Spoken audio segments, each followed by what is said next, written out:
Ang kwento ni Tomby.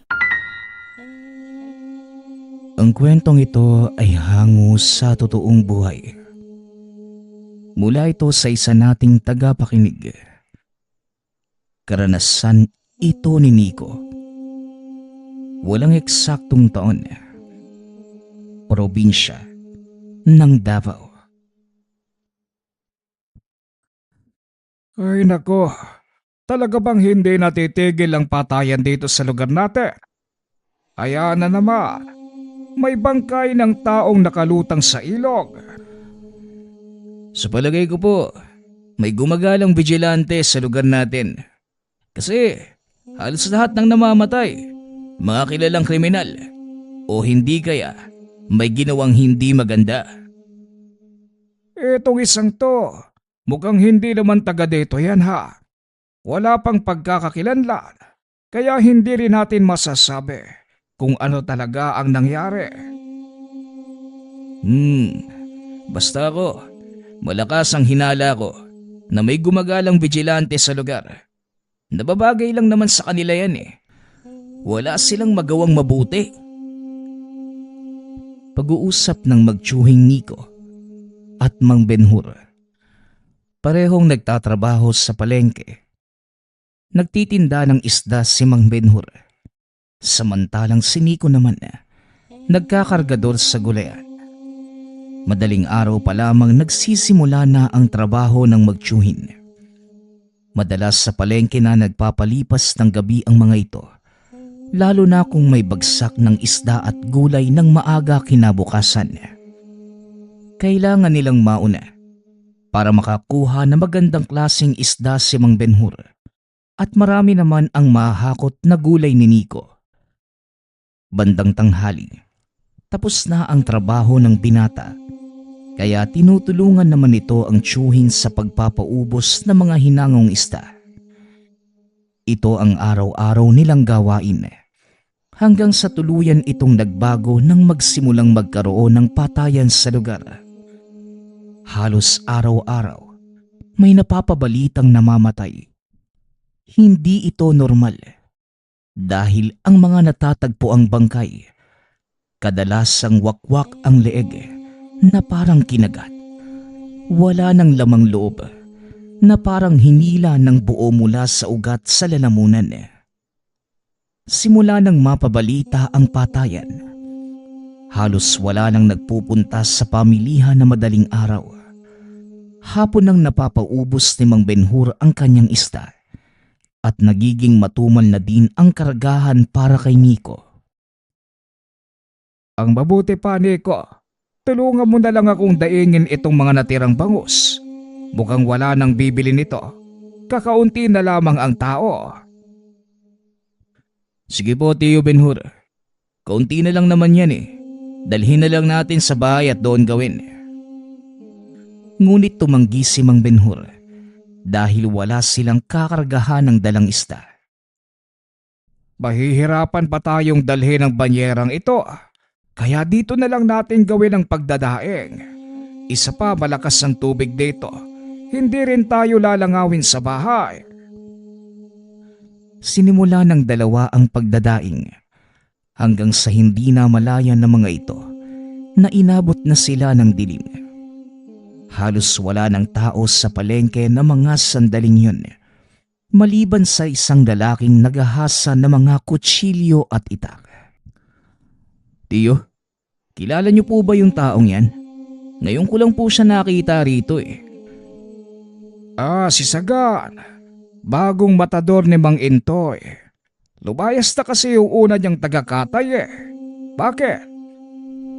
Wala naman po, Tiyo. Natanong ko lang. Tara na po, umuwi na tayo. Ibabad na lang natin sa tubig na may asin to mga daing nyo. Habang nagtatrabaho, napako ang tingin ng binata sa sinasabing matador. Napansin ito ang mga suot na medalyon ng lalaki. Oy, Nico, tara na. Ano pa kasing tinitignan mo dyan? Wala naman po, Tiyo. Pero tignan mo yung suot niyang mga medalyon, no? Mga anting-anting ba yan? Ano naman ngayon sa'yo kung mga anting-anting yan? Ikaw talagang bata ka. Tara na nga, mamaya gabihin pa tayo sa daan. Habang naglalakad ang dalawa, hindi maalis sa isipan ng binata ang nakita. May kung anong kakaiba itong naramdaman sa pagkatao ng lalaking yun. Kinagabihan, pagkatapos maghapunan, naupo ang magtsuhin sa labas ng bakuran. Napag-usapan ng mga ito ang mga nangyayaring patayan sa bayan. Mukhang lalo lang lumalala ang patayan dito sa atin ha. Ang mabuti pa siguro, umuwi na lang tayo ng Zamboanga. Nakakatakot na rin kasi rito. Napag-isipan ko na din po yan, Tiyo. Pero ano naman yung gagawin natin doon? Mas tahimik naman dito kung ikukumpara doon. Saka mas madaling kumita ng pera dito. Habang nag-uusap, napansin ito ang isang lalaking dumaan sa labas ng bakuran. Kalsada na ito, kaya hindi maiiwasang may mga taong padaan-daan. Pero ang nakakapagtaka, 10 oras na ng gabi at sa mga panahong yun, ipinagbabawal na ng kapulisan ang paglabas ng tahanan. Ano na naman yung nakita mo? Ikaw talagang bata ka. Napakatalas ng tingin mo. Mabuti sana kung naititiko mo yung bibig mo sa tuwing may nakikita kang kakaiba pero hindi eh. Kasi naman po, Tiyo, may nakita po akong dumaan. Hindi ba't bawal nang lumabas sa ganitong oras? Oh, ano naman ngayon? Malay mo kapitbahay lang natin na napadaan. Mabuti pa matulog ka na lang. Marami pa tayong gagawin bukas. Siya nga pala, pagkatapos mo magakot na mga gulay, ibilad mo yung mga dinaing nating bangus doon sa likod ng palengke ha, para maibenta na sa susunod na araw. Sabay pasok sa tahanan. O sige po, Tiyo. Susunod na lang ako. Ubusin ko lamang pong sigarilyo ko. Habang humihit-hit ng sigarilyo, napatingala ito at tinignan ng kalangitan nang biglang may malaking figura ang dumaan sa kanyang paningin. Anak ng... Tiyo Ben-Hur, may nakita po ko. Ano ka ba namang bata ka? Gabing-gabi na nagsisisigaw ka pa dyan. Natutulog na yung mga kapitbahay natin. Tiyo, may dumaan po kasi sa itaas natin. Malaking ibon po. Rinig ko pa nga yung... Hindi na ituloy ng binata ang sasabihin dahil sinigawan ito ng isa sa mga kapitbahay. O ikaw, kung ayaw mo pang matulog, magpatulog ka.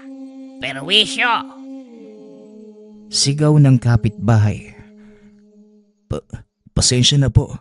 Hindi na po mauulit. Oh, ayan na nga bang sinasabi ko eh. Pumasok ka na nga rito at itigil mo na yung paninigarilyo mo. Kung ano-ano na ang nakikita mo. Ano naman yung kinalaman nun, Tiyo? Ang layo naman eh. Eto na po, papasok na. Kinabukasan, maaga pang gumising ang magtsuhin para magpunta sa trabaho. Kagaya ng inaasahan, wala pa din gaanong tao. Nako, mukhang tanghali na namang mamimili ang mga tao ha. Ang mabuti pa, Nico, ikaw na ang magbantay ng paninda ko. Wala ka namang hahakutin ngayon, hindi ba? Wala nga po, Tiyo eh. Talo na naman ang dilihensya. Sige po, ako nang bahala rito. Pero teka, saan naman po kayo pupunta? Abay, magsasakla. Paminsan-minsan na nga lang akong nakakapaglaro eh. Basta ikaw muna ang bahala rito ha. Umalis na ang matanda. Naupo naman ang binata sa loob ng pwesto. Dahil wala namang gaanong tao, nilagyan ito ng maraming yelo ang mga isda at natulog. Nagulat pa si Nico nang biglang may tumapik sa kanyang balikat. Dali-dali itong tumayo sa pag-aakalang may bibili ng kanilang paninda. Nako, pasensya ka na kung nagulat kita ha. Pero manghihiram lang sana ako ng hasaan eh. Naiwan ko kasi yung sa akin eh. Natatandaan ni Nico na ito yung bagong matador sa karnihan niya. Wala pong problema. Ito po ang hasaan, Manong. Ano nga ba ulit yung pangalan niyo? Tawagin mo na lang ako sa pangalang Sagan. Salamat ha. Ibabalik ko na lang pagkatapos ko maghasa ng mga kutsilyo. Pagkaalis nito, muli namang nagbalik sa pagtulog ang binata. Pagsapit ng tanghali, nagdatingan na ang mga mamimili. Mabuti na lamang at walang ibang naghango ng isda. Kaya mabilis na naubos ang paninda ni Nico. Habang nag-aayos ito ng mga banyera, lumapit si Sagan para magsauli ng hasaan. Bata, ito nga pala yung hasaan. Maraming salamat ha. Kamuntikan ko pang makalimutan eh. Wala po nga naman. Siya nga po pala. Nico ang pangalan ko. Ganun ba? Maraming salamat Nico. Mabuti naman at maagang naubos ang isda mo. Wala na din masyadong namimili ngayon eh. Sige na, mauuna na ako. Sandali lang. Dala-dala niyo ho ba palagi yung mga kutsilyo niyo? Alam nitong medyo nakakahiya ang tanong. Ngunit hindi na napigilan ng binata ang sarili. Oo. Palagi kong dala yung mga ito. Lalo na kapag pauwi ako. Delikado din kasi sa daan eh. Hindi natin alam kung kailan sasalakay ang mamamatay tao. Baka mamaya, maswertehan ako. Kaya mabuti ng handa. Yan pong mga suot sa leg nyo. Mga anting-anting po yan, hindi ba? Ito ba? Ang totoo, ikaw lang ang nakapansin nito bata. Oo, pero pang proteksyon lang sila. Kumbaga, pangtabla malas lang. Yaman din lang na naroon na sila sa sitwasyon eh. Nilubos-lubos na ni Nico ang pagtatanong. Pasensya na po kayo Manong Sagan kung matanong ako. Baka po nakakaabala na ako sa inyo. Naku, huwag mong isipin yun. Kung gusto mo, samahan mo muna ako doon sa kapihan eh. Magkape tayo habang nag-uusap. Hindi naman nagdalawang isip ang binatang sumama. Habang nakaupo sa lamesa, ikwinento ni Sagan ng tungkol sa kung saan siya nanggaling at kung paano siyang napadpad sa lugar. Hindi naman talaga ako taga rito, Nico. Ang totoo, galing ako sa Antique. Nagbakasakaling magbago ang buhay ko rito. Kaya nanatili ako. Pero ang hindi ko alam, susundan lang pala ako ng tinatakasan kong buhay. Tinatakasang buhay? Bakit po? May napatay po ba kayo? Hindi naman sa ganoon. Basta, mahabang kwento at paniguradong hindi ka din maniniwala. Subukan po ninyo. O sige, pero babalaan kita. Alam kong hindi ka panipaniwala ang sasabihin ko. Pero yon ang totoo. Anak ako ng isang manggagamot. Maliban pa sa panggagamot, tumutugis din kami ng mga aswang, mambabarang at mangkukulam. Pinapatay namin sila bilang parusa sa mga kasalanan nila sa tao. Napanganga na lamang si Nico habang nakikinig sa kwento nito. Ayon pa kay Sagan, tinakasan niya ang ganung buhay. Dahil may mga mambabarang at aswang na hindi likas na masama, napipilitan lamang ang mga itong gumante dahil na din sa pang-aapi ng ibang tao. Kung mabuti naman pala yung hangarin nyo, bakit kailangan pantakasan? Hindi lang kaya ng konsensya ko na pumatay ng mga inosenteng mambabarang at aswang. Hindi naman kasi lahat kagaya nilang masama . Alam kong hindi ka naniniwala, pero lahat ng sinasabi ko, Nico, totoo ang lahat ng ito. Siguro nga mahirap paniwalaan ang sinasabi mo. Pero hindi naman ibig sabihin, hindi ako naniniwala. Ano naman po ang ibig mong sabihin na hindi mo rin natakasan yung tadhana mo? Mas madami pa ang aswang rito kesa sa pinanggalingan ko, Nico.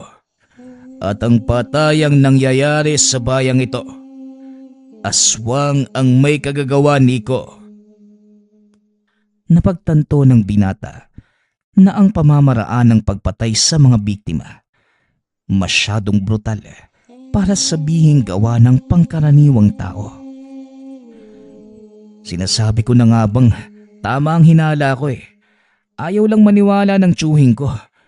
Nung gabing nakakita ako ng parang malaking ibon sa bahay namin. Naglipa na sila sa paligid, Nico. Ayoko na sanang makialam eh. Pero may kung anong nagtutulak sa akin na gawin ang nakasanayan ko. Matapos ang kwentuhan, nagpaalam ng aalis si Sagan. Gustuin ko mang manatili, pero may kailangan pa akong gawin. Nico, isa pa gumagabi na rin, kaya mas makakabuti kung uuwi ka na. At may isang bagay pala akong hihilingin sa'yo, kaibigan. Sana ay walang ibang makakaalam ng sinabi ko sa'yo. Teka, saan ka pala umuwi?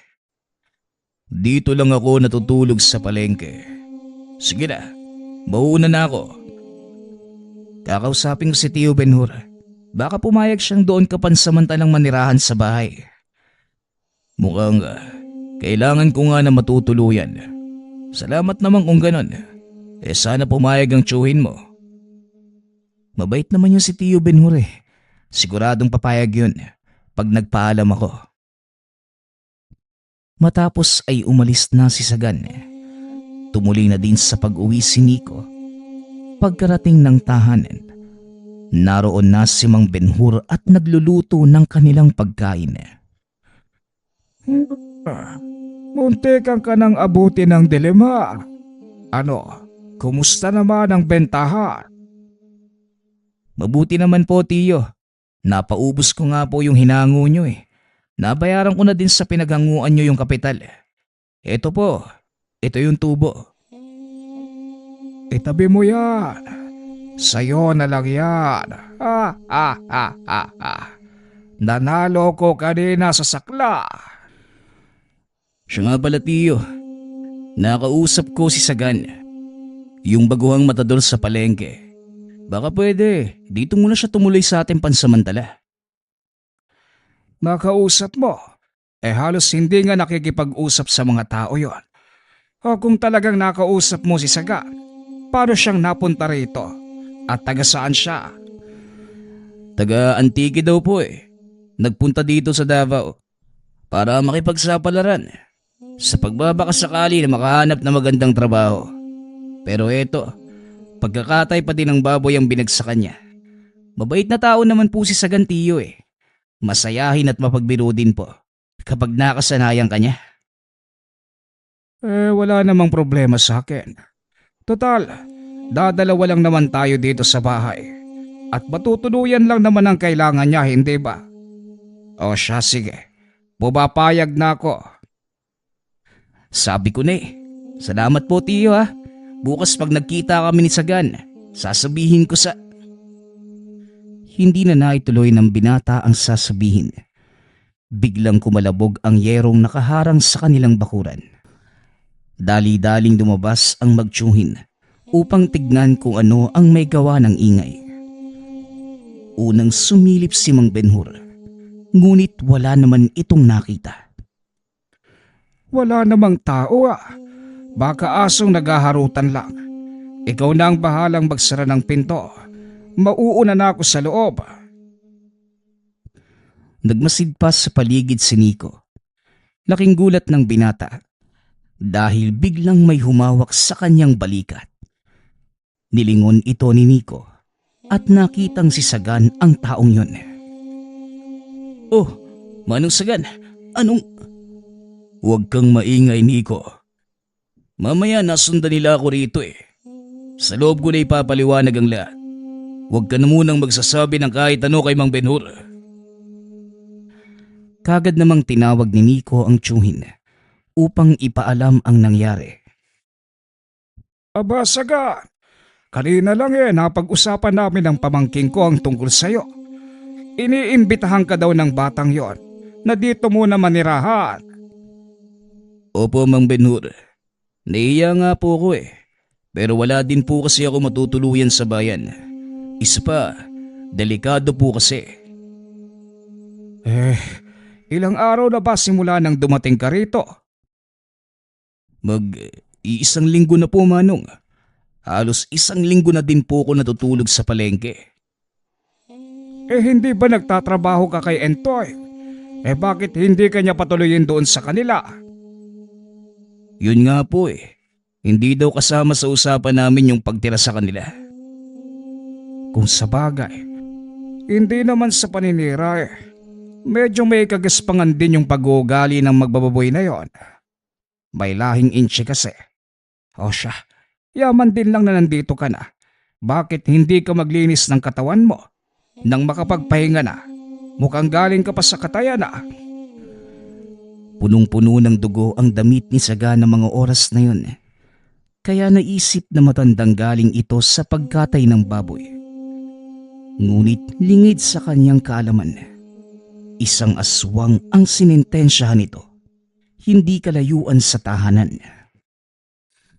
Nagkakwentuhan pa ang tatlo habang nagpapaantok, nang biglang may kumatok na naman sa kanilang pintuan. Aba, sino na naman kaya ang isang to? Gabing-gabi na. Sinadya nitong ilakas ang boses para naman madinig ng kung sinong kumakatok. Pasensya na po sa abala. Pero may ilang katanungan lang po kami. May napadaan po bang lalaki dito na nakatalukbong ng itim? Napagtanto ni Mang Benhur na pulis ang mga ito. Magandang gabi din po sa inyo, sir. Pasensya na po ha, pero wala po kong nakitang dumaan. Bakit po? Ano po ba ang nangyari? Wala naman po. Sige Manong, salamat sa oras ha.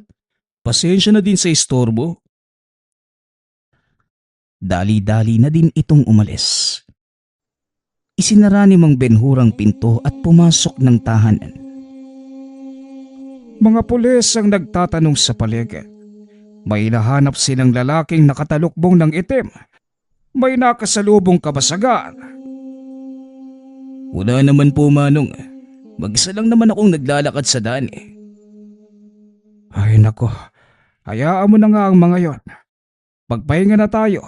Maaga pa tayong gigising bukas.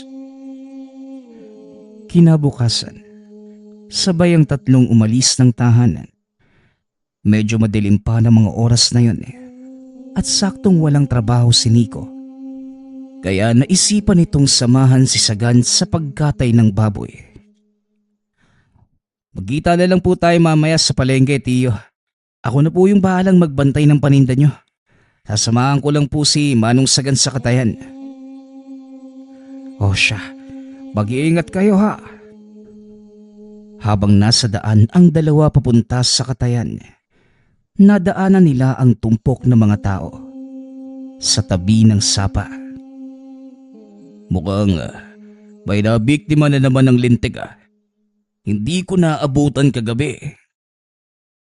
Ang alin Manong? Aswang ang may kagagawan niya, Nico. Namataan ko siya kagabi. Kaso nung sinundan ko, biglang nawala.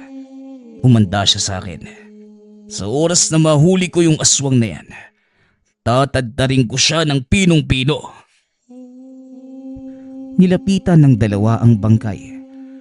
Babae ang biktima at kagaya ng mga nauna.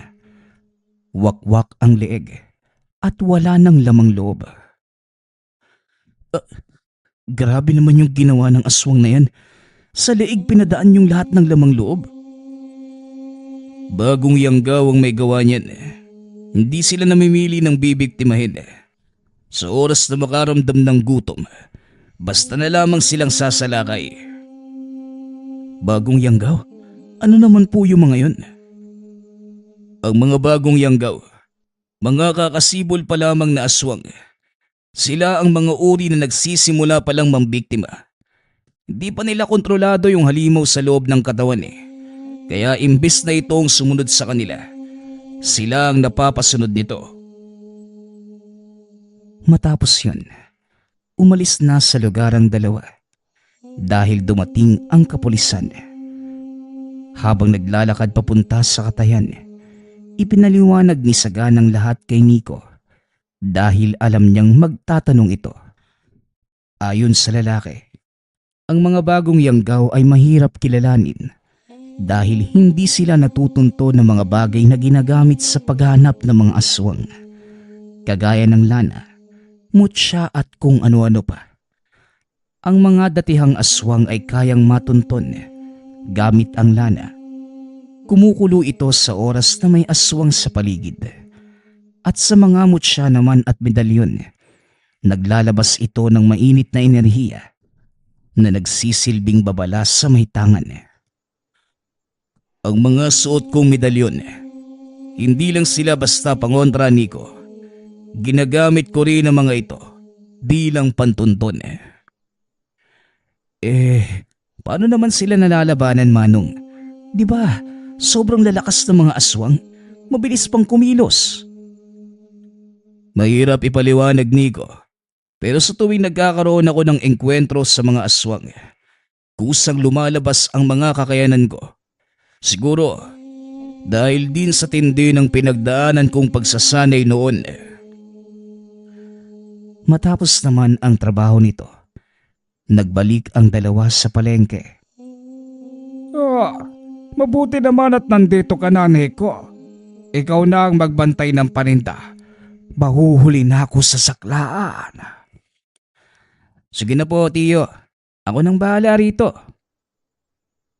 Ilang oras lang din ang nakalipas. Naubos na ang mga panindang isda ng binata.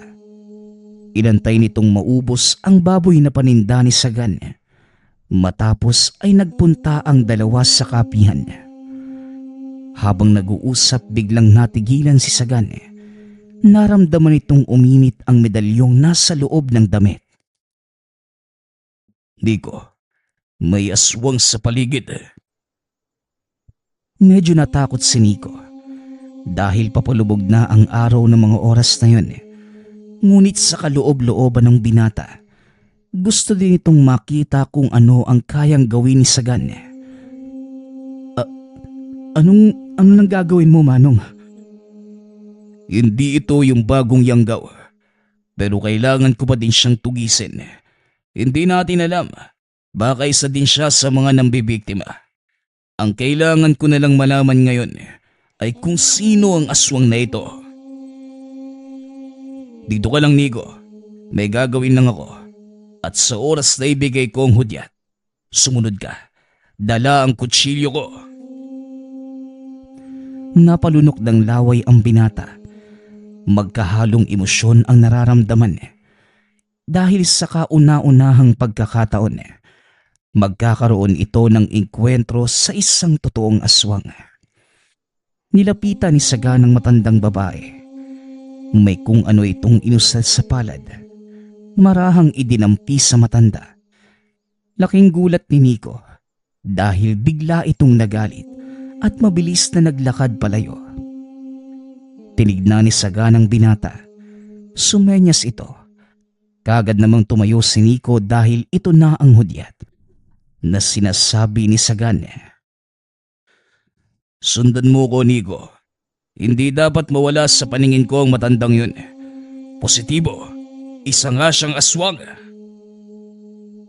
Tuluyan itong tumakbo ng mabilis para masundan ng matanda. Hindi naman nakahabol si Nico, lalo pat paahon ng daan. Hindi na namalayan ng binatang nasa loob na sila ng kakahuyan at nawala na sa paningin si Sagan. Huminto sandali ang binata nakarinig ito ng mga kaluskos sa paligid. Sinundan pa ng mahihinang pag-angil at tunog ng manok na tila naglilimlim. Hindi alam ni Nico ang gagawin ng mga oras na yon, kaya pinili nitong maupo sa lupa. Hinawakan ng mahigpit ang daladalang mga kutsilyo. Nang walang ano-ano, may isang malaking aso ang lumabas mula sa masukal na bahagi ng kagubatan. Marahan itong naglalakad papunta sa kanya habang tumutulo ang laway at nanlilisik ang mga mata.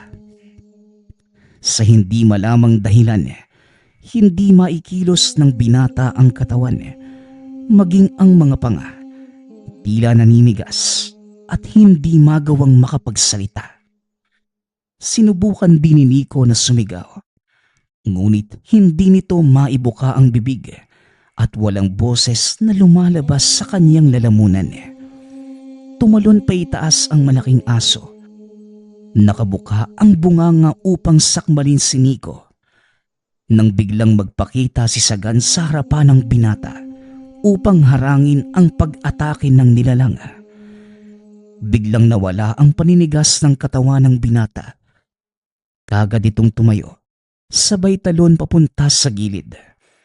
Pinagmamasdan itong makipagsagupaan si Sagan. Namangha ang binata sa pinapakitang liksi nito sa pakikipaglaban.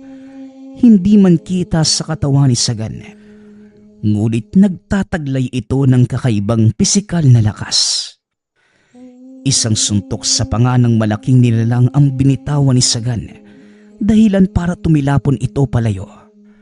Matapos ay kinuha ang pagkakataong yun para kunin kay Nico ang mga sandata. Ang mga kutsilyo ko, Nico. Ihagis mo pa itaas. Bilisan mo! Dali-dali namang binuksan ng binata ang nakabalot na sisidlan. Inihagis pa itaas ang mga kutsilyo. Nagawang saluhin ni Sagan ng dalawa sa mga ito. Isang mahabang pangtarak sa leeg ng baboy at isang malapad na pangtadtad at pangputol ng buto. Na mga sandaling yun, nakatayo ang kalaban. Muli itong naghanda para sumugod. Tumakbo ng mabilis ang malaking aso. Sinalubong naman ito ni Sagan. Akmang magpapang-abot na ang mga ito. Biglang dumulas paluhod ang lalaki, dahilan para maitarak niya ang mahabang kutsilyo sa katawan ng nilalang.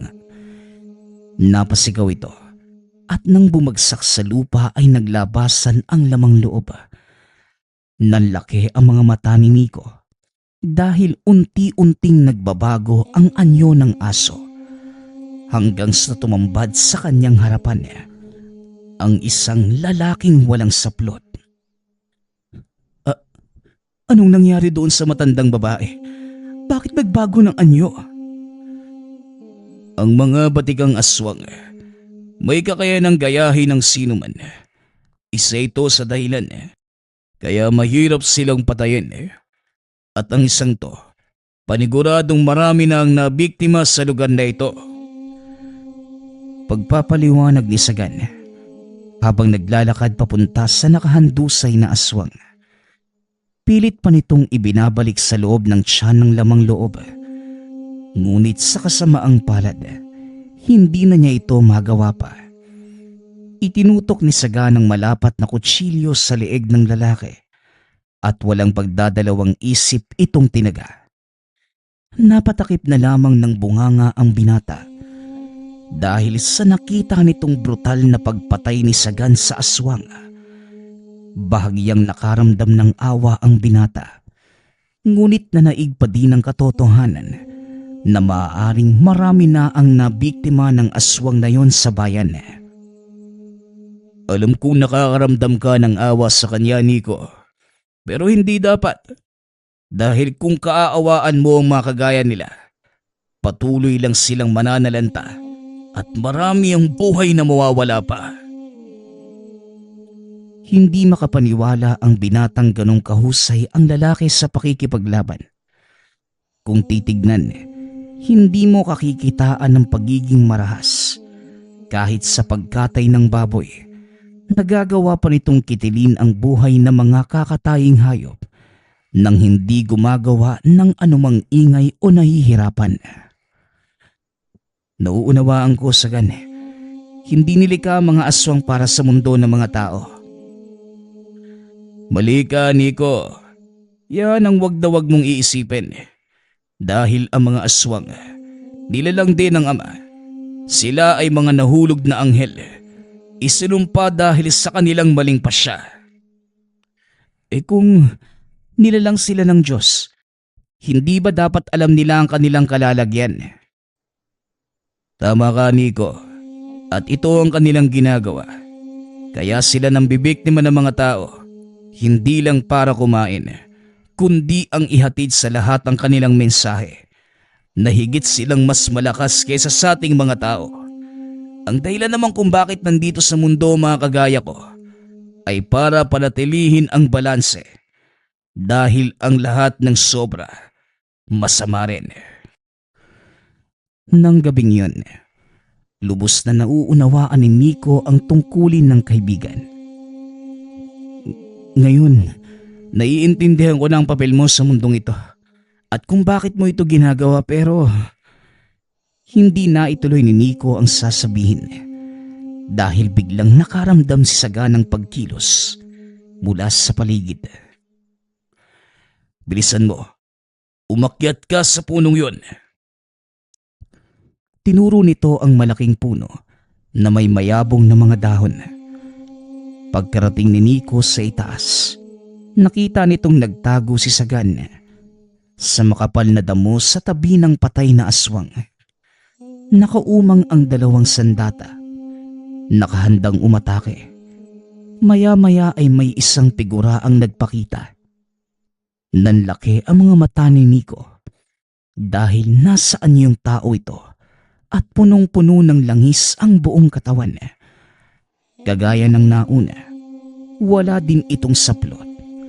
Akmang lalabas na sana si Sagan sa pinagtataguan nang biglang hilahin ng kakarating na nilalang ang lamang loob ng patay na aswang at kinain ito sa isang sulok.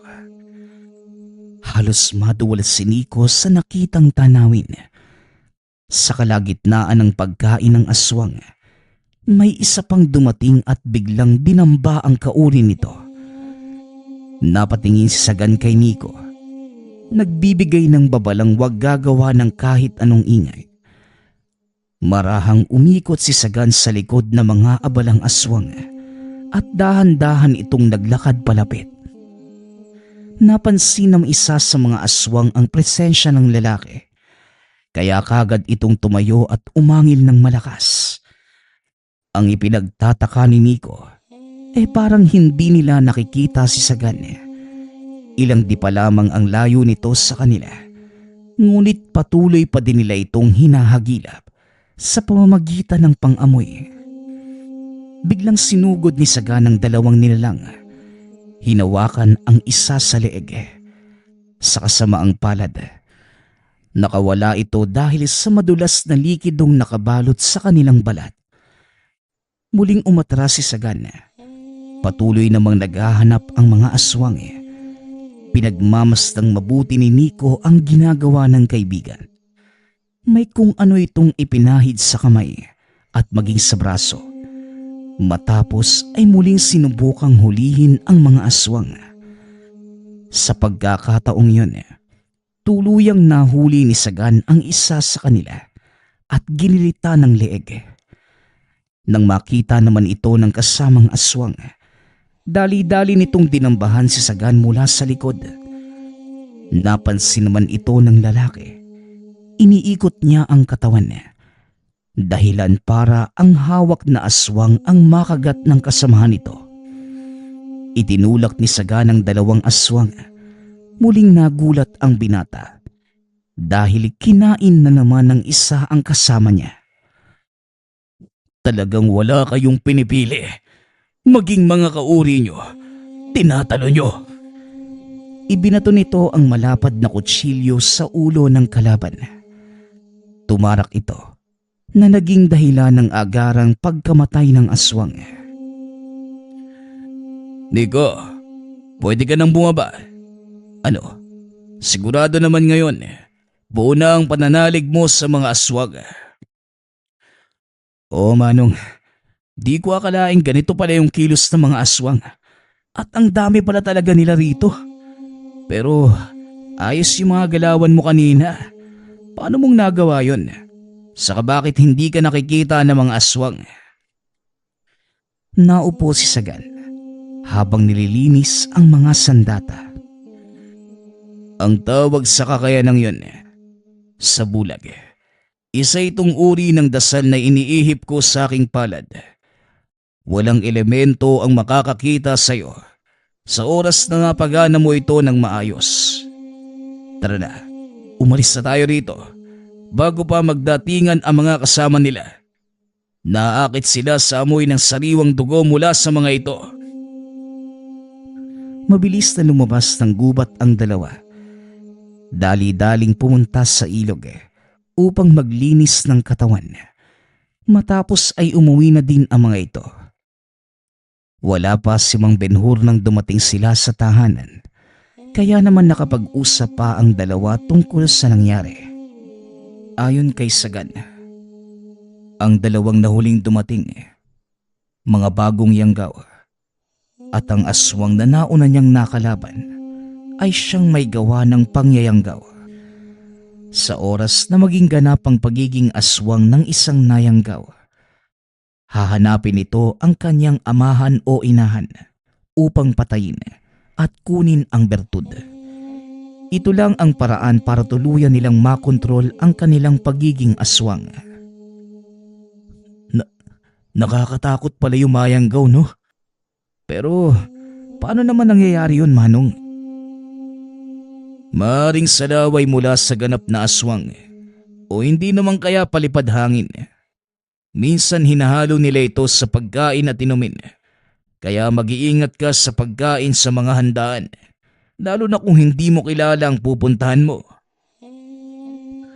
May paraan ba para makontra yung yanggaw, Manong? O kung sakali man, maaari pa ba itong tanggalin sa katawan ng tao? Oo, Nico. Sa unang tanda ng pagkayanggaw, maaari pa itong mapigilan. Pero maaari din naman itong maiwasan sa pamamagitan ng paglalagay ng kalamansi sa kakainin mo. Gawin mo ito kapag duda ka sa taong nagbibigay sa iyo ng pagkain. Maya-maya pa, dumating na si Mang Benhur. Tila nakainom ang matanda. Paekis-ekis ang lakad nito at pakanta-kanta pa habang papasok ng tahanan. Nako, yan ka na naman, tiyo. Alam mo namang napakalayo ng bahay natin sa bayan. Doon ka pa talaga magiinom. Paano kung hindi ka nakauwi sa sobrang kalasingan mo? Di magiging hapunan ako ng mag-aswang.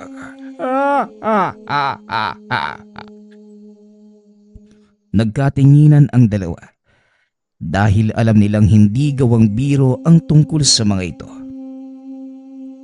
Ang mabuti pa, dali na natin si Mang Benhur sa kanyang silid. Nang makapagpahinga na din tayo. Nakakapagod ang araw na ito. Namangha naman si Nico dahil parang baliwala na lamang sa kaibigan ang mga nangyari. Mapaghahalata ang sanay na ito sa paggitil ng buhay ng mga aswang. Ilang araw ang nakalipas, walang napabalitang napatay o nangyaring pag-atake. Inakala ni Nico na nagawa ng ubusin ni Sagan ang mga aswang sa lugar dahil hindi na din niya ito nakita simula nang magpaalam na aalis sandali. Puka, hindi na umuwi si Sagan sa bahay. May sinabi ba siya sa'yo bago umalis? Nagpaalam lang po siya na aalis sandali. May kailangan daw asikasuhin. Di naman po sinabi kung magtatagal ba siya o hindi. Naiwan din sa bahay yung mga pangkatay niya. Kaya siguradong babalik pa yon. Kung sa bagay, o siya, tara na ng makarami. Kasalukuyang naglalakad ang mga ito, papunta sa palengke. Papasikat na ang araw ng mga oras na yon, kaya hindi pa gaanong kaliwanag. nang biglang may kung sinong lumabas mula sa gilid ng daan. Umandusay sa kalsada. Nanlaki ang mga mata ni Nico dahil sa saga ng taong yun. Mahabaging langit! Sagan, anong nangyari sa'yo? Nakita nito ang malaking sugat sa braso ng kaibigan. Ang mga kalmot sa muka at leeg. Hindi na nakapagsalita ang lalaki dahil sa laki ng pinsala. Magmadali ka, Iho. Kailangan natin siyang madala sa ospital. Ngunit hinawakan ni Sagan ang kamay ng matanda. Umiling. Sabay bulong kay Nico na dalhin ito sa tahanan. Lalo ka lang mapapahamak kung hindi ka dadalhin sa ospital. Wala kaming kaalam-alam kung paano kang gagamutin. Hindi na nakapagsalita si Sagan dahil tuluyan itong nawala ng malay. Dali-daling binuhat ni Nico ang lalaki. Itinakbo pa uwi. Mabuti na lamang at hindi pa sila nakakalayo. Nang makita si Sagan. Tiyo, mamaya ko na po ipapaliwanag sa inyo. Pero sa ngayon, kailangan ko po na mainit na tubig, malinis na tela at mga halamang gamot para sa sugat. Kaya mo bang gamutin ang malalaking sugat na yan, Iho? Nangangailangan ng tahiyan, no? Ako na po ang bahala, Tiyo. Sige na po, ikuha na ninyo ako ng mga kailangan ko. Dali-dali namang kumilos ang matanda at nang makuha ang mga kailangan ng pamangkin, naupo ito sa sulok habang pinagmamasdan ang ginagawa ng binata.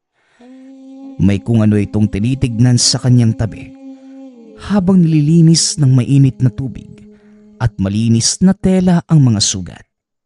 Maging ang pagtatahi ng mga ito, tila gamay na gamay ni Nico na parang pinag-aralan ng matagal. Matapos mailapat ang lunas ay hinayaan nilang magpahinga si Sagan. At saan mo naman natutunan ang lahat ng ginawa mo, Nico? Hindi naman kita nakikitang nag-aaral ng panggagamot. Si Sagan po ay nagturo sa akin ng lahat ng yun, Tiyo.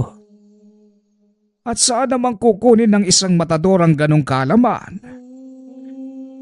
Tiyo, hindi lang po basta matador si Sagan.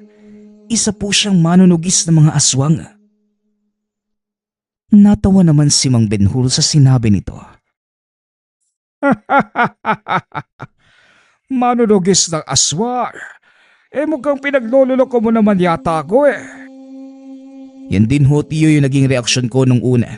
Nang sabihin niya sa akin yung tungkol sa totoong dahilan ng pagpunta niya rito. Hindi po ako naniwala.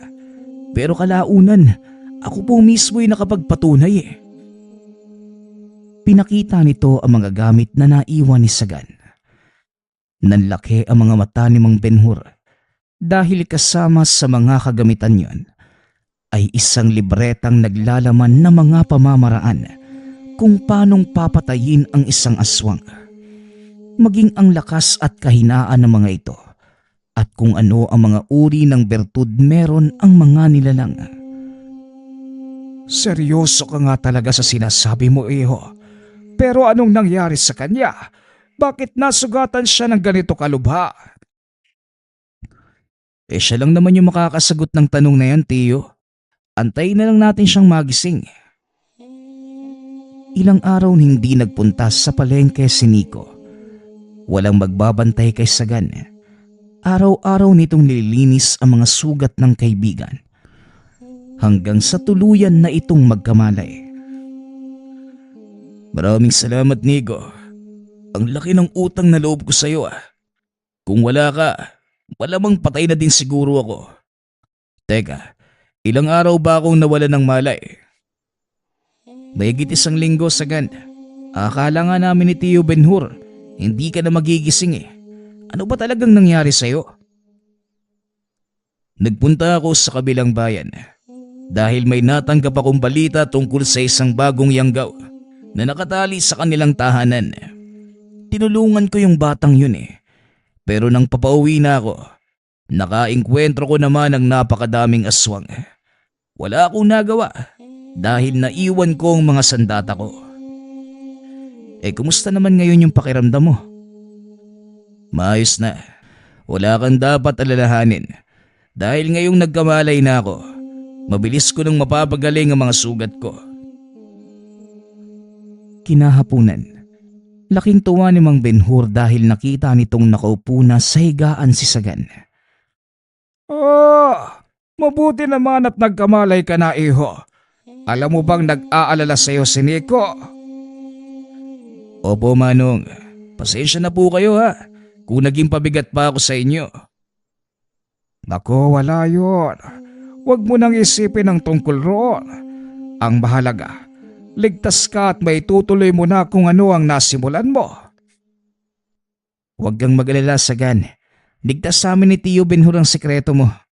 Alam na niyang isa kang manunugis eh. Ano nga palang plano mo ngayon?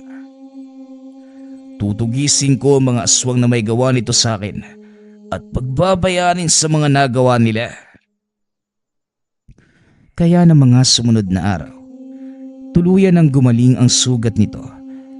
Naghanda ang lalaki sa pagsalakay.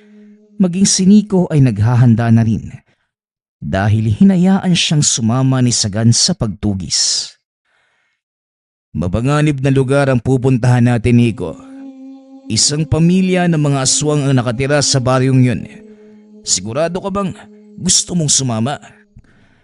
Nakita ko na kung ano magagawa mo. At isa pa, hindi na din naman ako natatakot sa mga aswang eh. Kaya oo, handang-handa na ako. O siya, magpaalam ka na kay Mang Benhur dahil bukas ng umaga, lalakad na tayo. Hindi naman pinigilan ni Mang Benhur ang pamangkin. Tiwala itong hindi pababayaan ni Saganang binata. Mag-iingat kayong dalawa. Naway patnubayan ng Diyos ang inyong gawain at bumalik kayo ng ligtas. Opo, Tiyo. Pangako, babalik kami ng ligtas. Nagsimula na silang maglakbay hanggang sa marating ang sinasabing baryo. Pahapon na nang marating nila ito, kaya wala nang gaanong tao sa labas.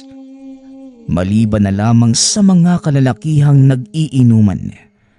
Naglakad papasok ang dalawa hanggang sa marating nila ang tahanan ng aswang na nakalaban ni Sagan. Nico, narito na tayo. Manatili ka sa likod ko at huwag na huwag kang lalayo. Dahil sa oras na makakita ng pagkakataon ng mga aswang na yan, siguradong sasalakay sila. Nakatayo na ang mga ito sa harapan ng pinto ng tahanan. Tila nagkakagulo sa loob habang nagkakalansingan ang mga kubyertos. Biglang sinipa ni Sagan ang pinto. Naaktuhan ang mga itong pinagtutulungang kainin ang isang buong bangkay ng tao. Nakalapag ito sa lamesa. Nagkalat ang dugo sa sahig. Maging ang lamang loob at ilang bahagi ng katawan ng biktima nakakalat sa paligid. Walang pagdadalawang isip na sinugod ni Sagan ang mga ito. Hindi na nagawang makatakas ng mga aswang dahil isinara ni Nico ang mga bintana. Nagsisigaw ang mag-anak na yun sa loob ng bahay. Walang itinirang buhay si Sagan. Lumika ng malakas na ingay ang nangyari. Dahilan para makakuha ng atensyon mula sa ibang kababaryo. Susunugin pa sana ni Sagan ang tahanan. Ngunit nakita nitong paparating na ang mga taga-baryo. Kaya dali-dali na lang umalis ang dalawa sa lugar. Dito na maghihiwalay ang landas natin, Nico. Maraming salamat sa naging tulong mo. Masaya ako nakilala ko kayo ni Mang Benhur. Palagi mong ingatan ang sarili mo. At heto, tanggapin mo ang kutsilyong ito bilang tanda ng ating pagiging magkaibigan. Hindi na nakapagsalita pa si Nico dahil mabilis nang nawala sa kadiliman ang kaibigan. Ito ang pinakahuling beses na nakita ni Nico si Sagan. Walang nakakaalam kung nasa na ito o kung buhay pa ba si Sagan. Ngunit para kay Nico, mananatiling sariwa sa kanyang alaala ang kaibigang si Sagan na kinilala. Vigilanteng taga-ubos ng aswang. Nagpapasalamat nga pala ako sa lahat ng sumusuporta sa ating channel. Nawa ay patuloy niyong suportahan at pakinggan ang ating mga kwento. Hanggang sa muling pakikinig. Paalam.